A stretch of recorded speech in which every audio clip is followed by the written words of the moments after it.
আমাদের বোন শ্রেষ্ঠা তঞ্জঙ্কার উপর যে হামলা হয়েছে, যে নৃশংস হামলা হয়েছে, এই হামলার প্রতিবাদ স্বরূপ আমরা আজকে এই বিক্ষোভ মিছিল করছি।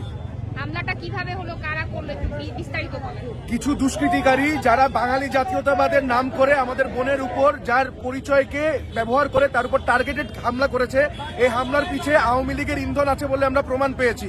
এই জন্য আমরা এই বিক্ষোভ মিছিল করছি এবং ফ্যাসিবাদের আস্থানা আমরা পুরোপুরিভাবে ঘুরিয়ে দিতে চাই। কিসের মিছিল ছিল আজকে একটু যদি বলতেন, কিসের মিছিল ছিল? বিক্ষোভ মিছিল আজকে আমাদের। আচ্ছা, বিজয় র্যালি থেকে আর কেউ বলবে? এইটা বলতেছি আসলে কিসের ভিত্তিতে কিসের মিছিল ছিল? আচ্ছা, হামলাটা কখন এই, হয়? yes, yes. কিভাবে আচ্ছা। আসলে হামলাটা হলো? আচ্ছা, পরিচয় থেকে শুরু করা লাগবে। হ্যাঁ হ্যাঁ বলেন আচ্ছা, বলেন। আমার নাম আলমাসনুল, আমি বসিমুরি ছাত্র আন্দোলন মিডিয়া সেলের সম্পাদক। আমাদের আজকে আমি মিডিয়া সেলের তথ্য পেলাম যে দুপুরবেলা আমাদের এক বোন নির্বাহী কমিটিতে আছেন, এসেছে তো তঞ্চঙ্গা আপু, তার উপর হামলা হয়েছে।